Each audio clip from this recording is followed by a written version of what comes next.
Assalamualaikum warahmatullahi wabarakatuh.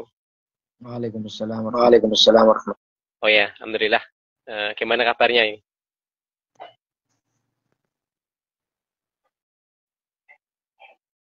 Baik-baik saja ya, Mas Abu Fadil. wabarakatuh. Alhamdulillah. Alhamdulillah. Oh ya, ini langsung saja karena bentar malam ini ya, sekaligus ya uji coba.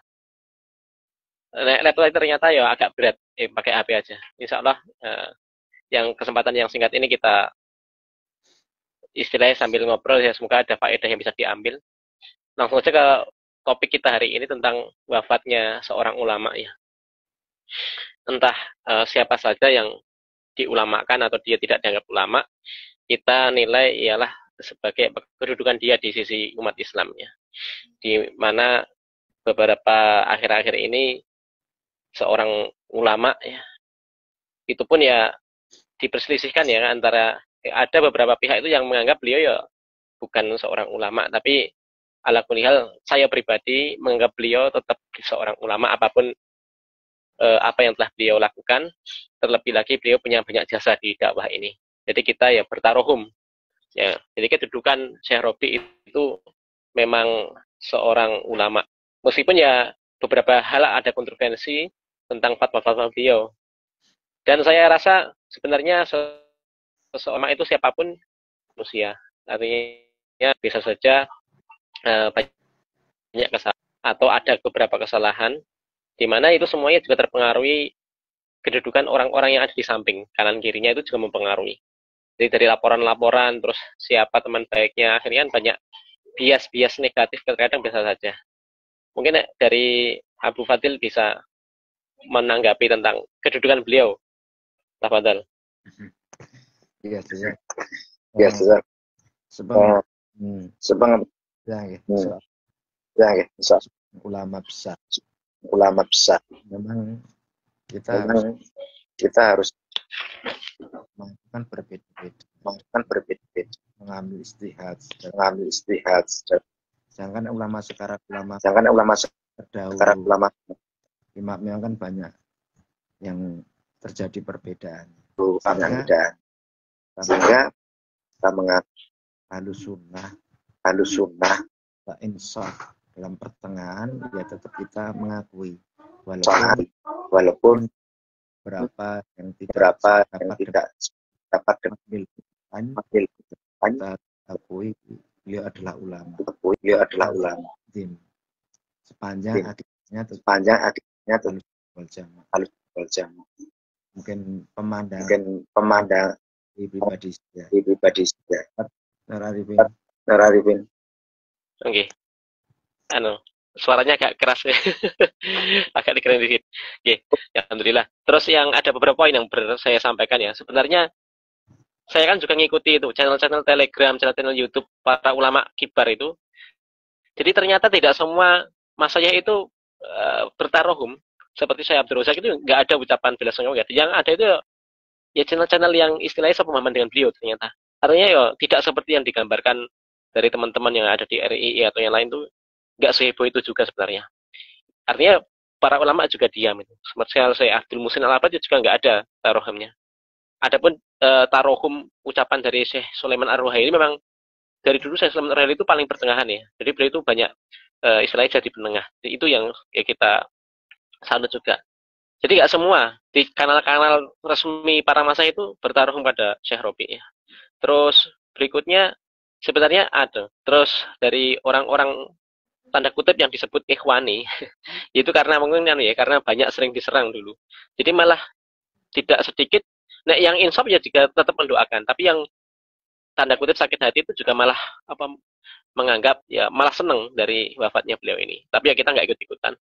Terus ada beberapa poin lagi terkait dengan hulu tidaknya ya. Artinya menurut antum gimana? Apakah ketika beliau ini wafat dan banyak ulama yang sepahaman beliau dengan wafat itu kan sudah ada Syekh Ubaid juga sudah wafat. Kira-kira hulunya orang-orang seperti mereka ini kira-kira berhenti apa tetap lanjut? Terus kira-kira sebabnya apa gitu? Ya. Masalah hulu. tokohnya itu hanya itu mungkin mungkin akan digantikan akan digantikan dengan paham dengan mereka. paham dengan mereka. Hulu itu kan itikad, Hulu itu kan itikad, jadi jadi tidak bisa dengan hilang ilmu dengan ilmu dari Allah Subhanahu wa dari taala. Allah Subhanahu wa taala. Jadi kemungkinan nanti Jadi kemungkinan nanti kan hulu ke sepaham yang dianggap sepaham, yang dianggap sepaham dengan mereka. paham dengan mereka. Bukan nanti tokohnya itu wafat, maka sudah tidak dulu lagi, niscaya insya Allah tidak akan seperti itu. Mungkin yang saya ketahui seperti itu. Jadi, hulu kepada tokoh itu kan nanti kan karena itu penyakit, hulu itu kan penyakit. Jadi tidak akan kalau tokoh itu kan cuma subjeknya. Tapi kalau sifatnya itu kan masih menjangkit di hatinya, insya Allah ya nanti akan bermanuver ke tokoh yang satu lagi. Jadi tinggal untuk berlaku insaf itu akan sulit kecuali dengan hidayah dari Allah Subhanahu wa taala. Gitu. Iya. Nah, tapi anehnya gini. Dulu kan kita bilang kita nggak apa-apa ya, soalnya kita juga mantan kan dulu. Seringnya kan apa istilahnya ngelok-ngelok nih dulu orang-orang Nahdiyin. Ya, bahkan kitab mereka yang dikaji kan kitab tentang kitab butuh kan ada bab hulu kan, hulu bisolihin kan, hulu terhadap orang-orang soleh. Artinya kadang kita ingin ini, apa raya balik dewe ya, balik ke kita sendiri kadang itu. Kalaupun kita boleh objektif, sebenarnya tidak semua orang yang ada di Nahdiyin itu orangnya gulu. Meskipun ya yang muncul di permukaan orang-orang gulu sampai gulu terhadap alam kubur, apa terhadap kuburan mereka. Cuma kan ini gulunya orang-orang RI ini kan terhadap apa ya? Tentang fatwa, terus tentang apa? Siapa yang tidak sejalur dengan mereka ya dianggap ikhwani gitu. Kalau dia mampu-mampune Nahdiyin ya disebut sufi, kalau yang mampu-mampune salafi nyebutnya walaupun sebenarnya juga salafi gitu nggih. Jadi kadang-kadang apa termakan itu berkata Syekh Fulan, jangan berkata Syekh Fulan, berkata ya qala Allah qala Rasul. Tapi kadang-kadang ujung-ujungnya sama ketika kita ajak debat tanda kutip diskusi itu kok ya berkata Syekh Robi hampir sama saja kan sini ya.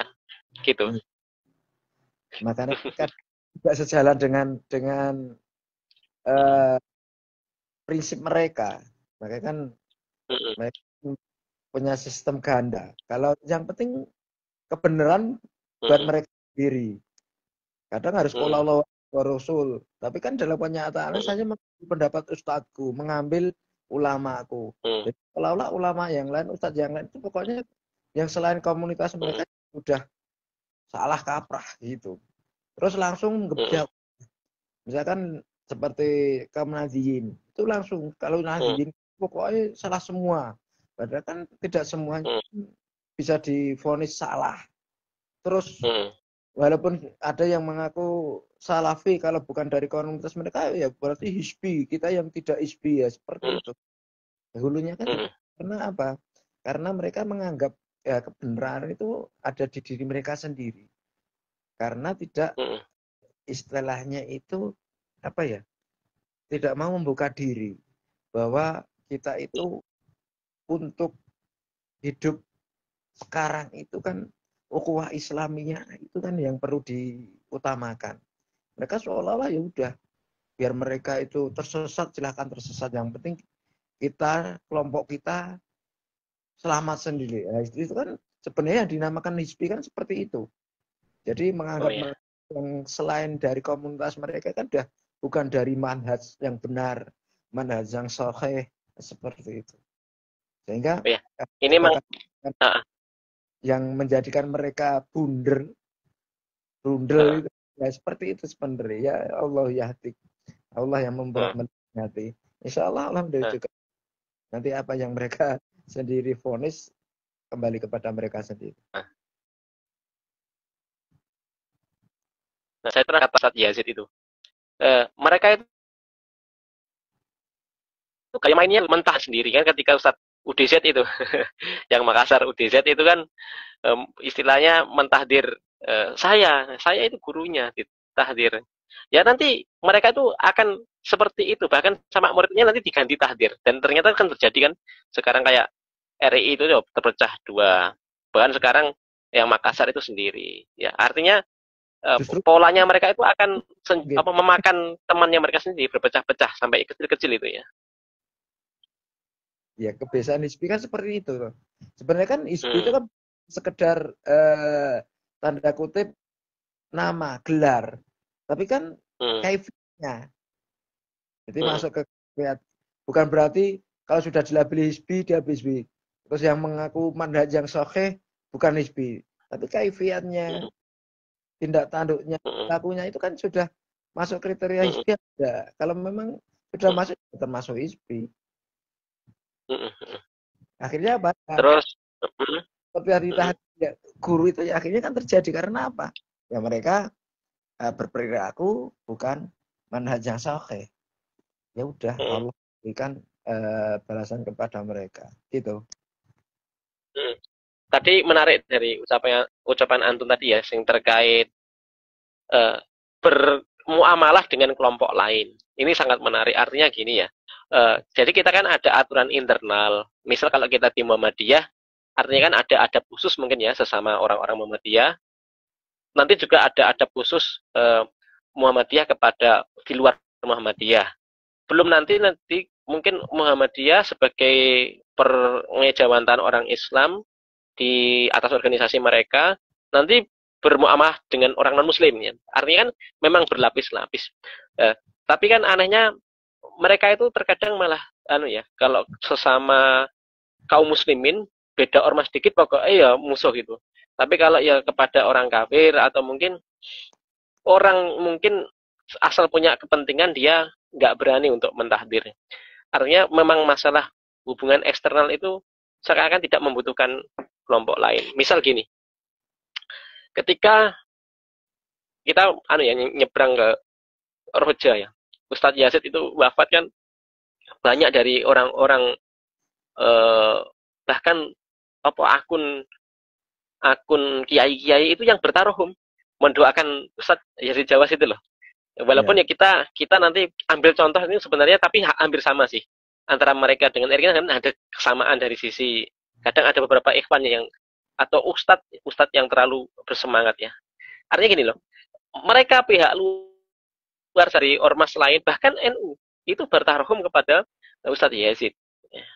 Karena Ustadz Yazid kita anggap beliau terkenal di Indonesia. Sedangkan mungkin semisal ustadz-ustadz yang di RI nggak ada yang kenal kecuali mereka sendiri karena mereka geraknya di bawah tanah ya. Jadi, Mbok Yo ini ya, Mbok Yo ketika ada ulama besar, misal dulu Ustadz siapa itu Arifin Ilham itu, ya. walaupun beliau beda, tapi kan dia punya jasa ya. Atau semisal siapa ya yang banyak yang wafat Ustadz siapa? Muinuddin Basri yang di sekupnya Solo ya. Ya. Itu nggak ada sama sekali yang bertaruhum. Bahkan malah posting ini apabila ahli bid'ah meninggal wafat. Kok gitu ya? Artinya gini loh, bukankah itu besok itu bisa saja terjadi kepada kita? Dan seperti itu apakah dakwah yang hikmah itu? Kan orang awam kan malah takut. Kok ngerimen ya? Ini padahal Ustadz Medi kayak ngono. Lek antum ini menarik tadi ucapan yang masalah ukuah tadi antum. Makanya tak sampaikan ini. Monggo antum tanggapi. Iya. Nah, Mm-mm. juga membingungkan. Makanya Mm. tadi saya sampaikan bahwa mereka itu punya standar ganda. Jadi kan secara Mm. prinsip mereka kan tidak megang prinsip sebenarnya. Jadi Mm. kadang justru sama Muslim Ahl Sunnah, walaupun beda komunitas, mereka seolah-olah Mm. lebih, istilahkan lebih menghindar, lebih Mm. menjauh dengan orang-orang non-Muslim yang lain. Justru dengan ada kepentingan tadi, walaupun non-Muslim, malah justru lunak. Tapi dengan Mm. yang di luar komunitas mereka, seolah-olah ya udah. Karena menganggap apalagi mantan dari komunitas mereka. Mm. Seolah-olah ya mungkin saya berkecimpung di Islam Jamaah ya seperti Islam Jamaah 11-12. Mm. Kalau keluar dari Islam Jamaah langsung dianggap murtad. Mereka juga menganggap Mm. kita udah keluar mungkin kita kan ya sama-sama backgroundnya sama. Nah, kita dianggap sesat. Nah, mereka kan menggarisbawahi kita itu sesat. Jadi kan dari kelompok yang golongan firqatun najiyah, yang golongan yang sesat. Sehingga mereka seolah ya udah kalau orang yang zalim udah. Sehingga di kenyataan kita sehari-hari sih memang mereka berlaku seperti itu. Jangankan dapat tangan dengan salam dengan kita. Jadi bertatap muka sambil bermuka manis saja, tidak menyapa pun tidak mau. Itulah. Sehingga apa? Itu di kalangan kita seperti itu, apalagi mereka yang diustadkan, akhirnya menganggap ulama yang lain di komunitas selain mereka, ulama yang tidak sepaham dengan mereka, ya udah, karena menganggap mereka sudah di luar mereka itu sudah sesat. Jangankan menganggap memberikan taklim, mendoakan mereka justru malah senang. Padahal kan Allah kan maha ampun. Selama kita masih muslim, Allah memberikan ampunan kepada kita. Tapi justru kalau kan kita yang mengaku paling benar, paling manhaj, paling benar, tapi kok jauh dari kaidah-kaidah Rasulullah mengajar kepada kita. Ya, memang penyakit itu yang harus kita hilangkan. Ya, supaya kita terhindar. Aneh. Termasuk itu ya, kalau memanggil ustadz luar komunitas, misal Abdul Somad ya manggil ya Abdul Somad, Adi Hidayat gitu ya. Termasuk itu juga ya. Nggak boleh memberikan takzim kepada mereka langsung nama, kadang langsung bahkan perkataan digelar yang buruk, si Joni ya seperti itu. Nah, ya memang padahal kan itu kan perangai yang buruk bagi seorang tulab. Harusnya kan kita berikan contoh. Itu sama kepada seorang yang alim, walaupun di luar dari kelompok mereka. Pun kita juga sadari, kita juga tidak ada beberapa yang tidak sependapat dengan beliau-beliau. Tapi kan kita tetap. Nah, kejadian di masyarakat akhirnya juga prinsip-prinsip mereka sehingga mereka eksklusif. Jadi karena menganggap kegiatan-kegiatan itu tidak syar'i, terus ada semacam ya pokoknya tidak lurus lah dianggap seperti itu, mereka tidak mau dan mereka malah hanya dengan teman-teman sendiri, padahal malah mereka ya juga kadang ada penyimpangan juga. Penyimpangan mereka harus dilabeli memang ini seperti ini ya. Ya karena Allah ya semoga memberikan hidayah kepada mereka dan juga seperti itulah. Jadi aneh ya.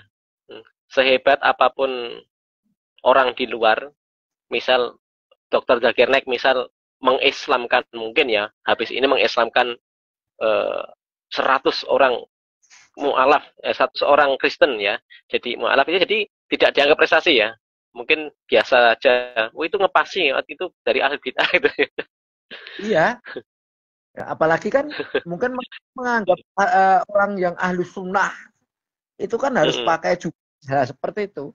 Jangankan Dr. Zakir yang mungkin pikirannya moderat ya, tidak seperti mungkin yang harus coba pakai sorban seperti itu. Ya tadi Syekh Abdus Salam Bali juga mengislamkan beberapa orang. Itu mereka tidak diakui dari golongan mereka. Padahal beliau Masya Allah berperan penting bagi dakwah saat ini. Dia bisa menerbangkan buku, mengislamkan diri dengan hartanya, dengan ilmunya, tapi ya masih saja kena tahdir dari mereka, dianggap bukan golongan dari mereka. Gitu. Ya ini 5 menit lagi ya, 5 menit lagi kita akhiri. Mungkin dari pertanyaan terakhir Ibu. Nih. sikap gulu mereka, artinya ini kan sudah menggeneralisir mereka ya, artinya kemungkinan persentase-persentase mereka itu bisa tobat tanda kutip itu dengan jalur apa kira-kira? Ada beberapa langkah mungkin menurut antum sing iso menjadikan mereka di luar itu anu ya, istilahnya ya hidayah kan banyak cara, makanya sebab kira-kira dengan apa ya kira-kira mereka nanti bisa sadar itu menurut antum atau yang sudah pernah antum temuin. Ya, karena menurut pengalaman ya seperti Islam Jamaah hulu berlebihan terhadap kelompoknya. Itu memang yang paling dominan yang mungkin bisa dilakukan lewat petinggi-petinggi mereka yang diustadkan. Mereka lah ustadznya itu insya Allah mendapatkan hidayah. Mungkin bismillah dengan izin Allah jamaahnya itu juga insya Allah mengikuti. Karena apa? Karena mereka kan hulu. Sebenarnya kan mereka taklid kepada ustadz sebenarnya, tapi tidak ditampakkan taklid buta mereka kepada ustadz. Allah mengambil pendapat faedah dari ustadz. Kalau di luar ustadznya itu hal yang menyimpang. Sehingga mungkin itu yang perlu ya, kalau beradu argumen mereka juga punya dalil. Ya, mungkin penyakit mereka kan taklid buta, ta'assub. Ya, hulu kemudian terhadap komunitas mereka yang dibawa oleh ustadz-ustadz mereka. Sebenarnya kan kalau merujuk kitab yang mereka pelajari sebenarnya kan tidak seperti itu. Tapi dilencengkan, diputar balikan, akhirnya membuat mereka akhirnya bersikap berlebihan terhadap yang akhirnya mereka juga kepada luar kelompoknya udah kan mereka mungkin pengalaman dari Islam Jamaah seperti itu karena ada tokoh Islam Jamaah yang taubat bisa hijrah baik dan dari followernya pengikutnya itu juga ikut hijrah di sekitar tidak mempan ternyata ta'assub itu mungkin itu walaupun banyak faktor-faktor lain yang bisa membuat mereka dalam tanda kutip sadar gitu atas izin Allah daya Allah mungkin yang saya garis bawah karena kalau nanti menyerang personal kita ajak adu argumentasi mereka juga akan mengambil dari kitab yang sama tapi permasalahannya kitab yang sama kita pelajari mereka selewengkan untuk aplikasi mungkin itu iya jadi aneh ya sing diserang pok-pokane iya artinya perlu kita sebenarnya perlu kita ajak diskusi harusnya ya para ustadz-ustadz itu ya tapi ya. Cuma mereka kalau diajak diskusi alasannya kita tidak boleh debat ya. Diskusi bukan bahkan kalau tidak boleh mendengarkan perkataan ahlu bid'ah ya iya kalau lagi berkuat susah ya oke ya Alan masalah Mas Teguh Wahyudi ya yang baru masuk tapi ini karena waktunya sudah kita akan akhiri kesimpulannya Syekh Robi dapat di atas Islam dan di atas sebagai ulama apapun kekurangannya beliau punya sisi positif jadi kecuali kalau memang beliau wafat di atas akidah Khawarij atau mungkin akidah Syiah ya kita anggap beliau ahlu bid'ah tapi beliau tetap ahlu sunnah wal jamaah jadi di atas kekurangan jadi kita intinya gini siapapun yang wafat di atas tauhidkan itu aja nanti siapa yang wafat itu termasuk ustadz nanti siapa saja kita sampaikan karena ya siapan loh ya ada agenda lain insya Allah nanti untuk masalah coba di waktu yang lain mungkin bisa menyusul di grup dan nanti silahkan kalau ini mau di-share karena kita kita nggak ada rahasia-rahasiaan jadi kita sebagai edukasi ini di-share nggak masalah ya kalau mau diedit karena mungkin di awal tadi terlalu banyak loadingnya ya nggak masalah tapi seperti ini kita nggak takut kok nggak takut dibully atau apa kita fair saja seperti ini harus di-share ya banyak di-share bersama. Mudah-mudahan ini ya bisa menginisiasi ustadz lain ya, mungkin bahkan para dai yang seperti ini. Ini kesempatan momen ya. Nanti setiap ada momen panas kita akan isu-isu terpanas yang kita akan bahas di grup ini. Demikian dari teman-teman semuanya, kami ucapkan jazakumullah khairan khairan. Mohon maaf yang baru datang, mungkin lain waktu bisa banyak nanti ikut ngobrol bareng santai. Kita akhiri, subhanallah bihamdika asyhadu an la ilaha illa anta astagfirullah. Assalamualaikum warahmatullahi wabarakatuh. Waalaikumsalam warahmatullahi wabarakatuh. Waalaikumsalam warahmatullahi wabarakatuh.